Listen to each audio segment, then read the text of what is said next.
साल 1965 में अगस्त महीने का समय था। चारों ओर बोल बम के जयकारे सुनाई दे रहे थे। एक तरफ शिवालय भक्तों से लबालब भरे थे, तो दूसरी ओर सावन की रिमझिम फुहारों ने मौसम में शीतलता भर दी थी। उस रोज पूरे दिन जोरदार बरसात हुई थी। आसमान भी काले बादलों से घिरा था। क्योंकि ऐसे मौसम में धान रोपने का सबसे उपयुक्त समय होता है, ऐसा सोचकर नवल सांझ के 4 बजे जब बरसात धीमी पड़ी तो खेतों की ओर निकल गया। इस वक्त कहाँ जा रहे हो? थोड़ी देर में अंधेरा घिर आएगा। अब छोड़ो भी, कल देखेंगे। अरे मैं लालटेन लिए जा रहा हूँ। 4-5 घंटे धान रोपूंगा, उसके बाद वहीं खटिया लगाकर सो जाऊंगा। अरे पोस्ट की कुटिया में कहाँ बरसात में रात बिताएंगे आप? छोड़िए ना। अच्छा तू फिक्र ना कर, मैं देखूंगा, अगर बरसात हुई तो लौट आऊंगा। पत्नी के मना करने के बाद भी नवल एक हाथ में लालटेन और दूसरे में छाता पकड़े तेज कदमों से खेत की तरफ निकल जाता है। जल्दी जल्दी काम शुरू करता है और काम करते करते भूल ही जाता है कि रात घिर आई है। आसमान में अभी भी बादल थे, रह रहकर बिजली कड़क रही थी, लेकिन बारिश नहीं थी। थकान मिटाने को नवल अपनी खटिया कुटिया के बाहर डालकर थोड़ी देर सुस्ताने लगता है। जब तक थकान उतरती है उसे एहसास होता है कि रात काफी हो गई है। अब उसे समझ ना आता कि इस काली गहरी रात में अकेले खेत पर ही रुके या घर लौट जाए। अभी नवल सोच ही रहा था कि तभी उसे लालटेन की मध्यम सी रोशनी में पास के खेत में किसी की आकृति दिखाई देती है। लो, मैं तो ऐसे ही घबरा रहा हूँ। हरिया काका भी लगता है आज खेत पर ही रुके हैं। पास के खेत में अंधेरे में किसी की आकृति देखकर नवल को बड़ी हिम्मत मिल गई थी। उसने साथ लाई हुई रोटियां निकाली और प्याज के साथ खाकर चुपचाप चारपाई पर लेट गया। नवल आंख बंद करके चारपाई पर लेटा ही था कि अचानक उसे लगा जैसे काका ने उसे पुकारा हो। नवल आंख खोलकर लालटेन से इधर उधर देखता है, लेकिन उसे कोई दिखाई नहीं देता। अपना वहम समझकर वो एक बार फिर आंख बंद करके वहीं लेट जाता है। रह रहकर नवल को किसी के खेत में यहाँ से वहां दौड़ने या चहल करने की आहट सुनाई पड़ रही थी। वह दिन भर की थकान से चूर था।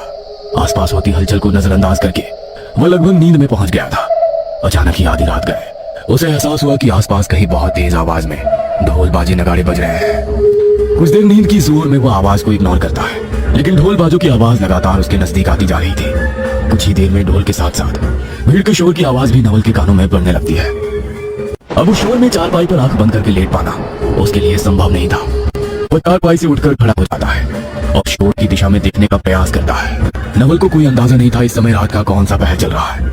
आधी नींद में ही उसने एक बार फिर से अपनी आंखों को मसल कर देखने की कोशिश की। कुछ दिखाई नहीं पड़ रहा था, बस ऐसा लगता था कहीं आसपास कोई बारात गुजर रही हो जैसे। आमतौर पर बारात देखने की लालसा इंसान को होती ही है, इसलिए बारात देखने के कौतूहल में नवल अपने खेत से कुछ कदम बाहर आकर बारात की दिशा में चल पड़ता है। खेत से बाहर आते ही अब उसे अपनी आंखों के सामने एक सजी धजी बारात नजर आने लगती है। बारात बिल्कुल ऐसी थी जैसे कि आमतौर हुआ करती है। हुड़दंग था, जोरदार नाच हो रहा था और सज धज कर तकरीबन 25-40 लोग ढोल बाजों के साथ बढ़े चले जा रहे थे।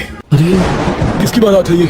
आज तो गांव में किसी का ब्याह नहीं है, किसी और गांव से भटक कर तो यहाँ नहीं आ गई। नवल के मन में प्रश्न आया तो पूछने के लिए वो बारात की ओर बढ़ गया। अरे भैया, किसके यहाँ की बारात है? नवल के सवाल के जवाब में सामने नाच रहा आदमी अचानक से रुक जाता है और थोड़ा गंभीर होकर एक नजर ऊपर से नीचे तक उसकी ओर देखता है। अरे पड़ोस के गांव चिपियाना से आ रहे हैं, मंगेश की बारात है, रमेश की लड़की के साथ। अब आ गए हो तो चलो भैया, साथ में तुम भी झूम लो। अरे नहीं भैया, हम ठीक है, बस खेत में लेटे थे, आवाज सुनी तो देखने चले आए। नवल के मना करने पर भी हुड़दंग के मूड में नाच रहे लड़कों ने उसे अपने साथ घसीट लिया। अरे हम तो कहते हैं साथ ही चलो, जोरदार दावत मिलेगी, बहुत बढ़िया इंतजाम किया है बारात के लिए। अरे याद रखोगे, ऐसा ब्याह दूसरा देखने को ना मिलेगा। हाँ चलो। बारातियों की जिद करने पर नवल भी उनके साथ हो लेता है। जहाँ और गहरा अंधेरा था, उसी अंधेरे में कड़कड़ाती बिजली की चमक में उसने देखा बारात के सबसे आगे एक लड़का घोड़ी पर चढ़ा बैठा है। घोड़ी पर सवार युवक का चेहरा नवल को नजर नहीं आ रहा था। बेगानी शादी में बिन बुलाए उन अनजान लोगों के कहने पर पता नहीं क्यों नवल जाने को भी तैयार हो गया था। बाराती नवल को भी ढोल की थाप पर जमकर नचा रहे थे। बाकी बारातियों की तरह गेंदे के फूलों की एक माला भी उन्होंने नवल के गले में डाली और बारात आगे बढ़ निकली। बारात आगे बढ़ती ही जा रही थी। नाचते नाचते नवल बेसुध हो गया था, लेकिन जाने क्यों अभी भी नाचता ही जा रहा था। पता नहीं कितने घंटों तक वो बारात के साथ नाचता रहा। गांव कितनी दूर छूट गया इसका भी उसे कोई अंदाजा नहीं था। अचानक ही एक जगह जाकर बारात ठहर गई। एक बड़ा सा पेड़ था जिसके नीचे एक लड़की बैठी हुई थी जिसे औरतें सजा रही थी। भाई आओ, कुछ खा लो, कुछ देर में ब्याह का कार्यक्रम होगा। बहुत जोरों की भूख लगी है, आज तो जमकर खाऊंगा मैं। हाँ। बाराती की बात सुनकर नवल सामने लगे खाने के पंडाल की ओर जाकर थाली भरकर भोजन परोस लेता है। भोजन करने बैठता है कि अचानक उसे लघु शंका महसूस होने लगती है। पहले हल्का होकर आता हूँ, फिर भरपेट खाऊंगा। पहला कौर मुंह में डाले बिना ही वो उठ खड़ा होता है और बारात से थोड़ा दूर हटकर एक किनारे जाकर लघु शंका करता है। तभी उसे बहल के गले में बंधने वाली घंटी की आवाज सुनाई देती है। नवल का ध्यान बारात से भंग होता है और वो पलटकर इधर उधर देखने लगता है। तभी उसे रास्ते पर सामने से एक आदमी बैल की रस्सी पकड़े हुए आता दिखाई देता है। जय भोले की, अरे इतनी रात गए अंधेरे में कहाँ निकले हो भैया? कौन गाँव के हो? हम तो पिपियानी गांव के हैं, यहाँ बारात में आए हैं। आप कौन गांव के हो? इतनी रात गए आप कहाँ से आ रहे हो? अरे मैं तो दूर गांव में बैल खरीदने गया था, बस वहीं से लौटते देर हो गई। अरे लेकिन तुम कौन सी बारात में आए हो? यहाँ इस जगह पर कौन बारात आई है? भांग वांग चढ़ाए हो क्या? सावन के महीने में तो ब्याह शादी होती ही नहीं है, और पिपियानी तो यहाँ से 5 कोस दूर है। उस आदमी के इतना कहते ही जैसे नवल का सम्मोहन भंग हो जाता है और वो पलटकर उस स्थान की ओर देखता है जहाँ अभी कुछ देर पहले तक खूब चहल पहल थी, जमकर नाच गाना हो रहा था और दावत चल रही थी। सामने जो उसे दिखाई देता है, उसे देखकर उसके पांव तले जमीन खिसक जाती है। ये मैं कहाँ आ गया? मैं तो बारात के साथ आया था, बारात कहाँ गई? नवल नजर घुमाकर चारों तरफ देखता है, लेकिन उसे कुछ देर पहले तक सुनाई दे रही बारात के शोर शराबे की आवाज और रौनक कहीं महसूस नहीं होती है। अचानक ही उसकी नजर उस बड़े से पेड़ की ओर जाती है जहाँ पर औरतें एक दुल्हन को घेर कर बैठी थी। पेड़ की ओर देखकर जैसे उसके रोंगटे खड़े हो जाते हैं। पेड़ के आसपास कोई दुल्हन नहीं, बल्कि सफेद कपड़े पहने कुछ औरतें खड़ी हुई थी जो शायद उसकी ओर ही देख रही थी। सुंदर कपड़ों में सजे बाराती भयानक शक्ल और कटे फटे शरीर वाले प्रेत बन चुके थे। घोड़े पर बैठा हुआ दुल्हा कोई और नहीं बल्कि सरकटा प्रेत था। नवल के पूरे शरीर में झुरझुरी दौड़ गई थी और उसके पैर सुन्न पड़ने लगे थे। एक पल में जैसे उसके शरीर की पूरी ताकत ही खत्म हो गई थी। उसके सामने ढेरों भयानक भूत और प्रेत खड़े थे, लेकिन उसके शरीर में इतनी ताकत नहीं थी कि वहां से भाग सके। क्या हुआ भैया? अरे किस चक्कर में पड़ गए आप? कोई बारात नहीं है यहाँ पर, आप शमशान के बाहर खड़े हो, चलो यहाँ से। नवल उंगली का इशारा करके उस पेड़ की ओर देखने को कहता है। पेड़ पर उसे भयानक प्रेत उल्टे लटके हुए नजर आ रहे थे। अरे भैया कुछ नहीं है उधर, मैं कहता हूँ चलिए आप यहाँ से। अच्छा आप मेरी बैल का रस्सी पकड़िए और अपने इष्ट को याद करिए, भोले बाबा सबको पार लगाएंगे। भोले बाबा का नाम सुनते ही जैसे नवल की तंद्रा भंग हो जाती है और वो साथ चल रहे बैल को देखकर प्रणाम करता है। जय हो नंदी बाबा। बाबा मेरा संदेश भोले बाबा तक पहुंचा दो, मुझे इस मुसीबत से बाहर निकालो। पता नहीं क्या हो गया था मुझे, आज तो मैं शायद जिंदा घर न लौटता अगर आप समय पर न आए होते। भोले बाबा सबकी मदद करते हैं, उनकी दृष्टि सबके ऊपर रहती है, घबराओ नहीं, चलो मैं तुम्हें पिपियानी पार करा देता हूँ। नवल देखता है कि कुछ काले साए और प्रेत उसके पीछे पीछे चल रहे हैं। तभी नवल के कानों में एक दोहरी सी आवाज गूंजती है। लगता है इसने वो खाया नहीं, एक बार बस ये मुंह में लगा लेता तो आज इसे जाने ना देता। नवल को अब और कुछ भी नहीं सूझ रहा था। उन आवाजों पर ध्यान दिए बगैर वो बस ओम नमः शिवाय बोलता हुआ आगे बढ़ता जाता है। कुछ दूर तक पीछा करने के बाद वो प्रेत और काले साए गायब हो जाते हैं। जिस समय वो पिपियानी गांव के किनारे पहुंचा, सुबह के 4 बजने को थे। जाओ तुम्हारी बला कट गई, ब्रह्म मुहूर्त का समय हो गया है, अब प्रेतों का समय काल खत्म हुआ, सुरक्षित अपने घर पहुंच जाओ। और हाँ, भगवान भोले का शुक्रिया करना मत भूलना। बोल बम। इतना कहकर वो आदमी अपने रास्ते निकल जाता है और नवल बेसूध होकर वहां से सीधा अपने घर के लिए दौड़ लगा देता है।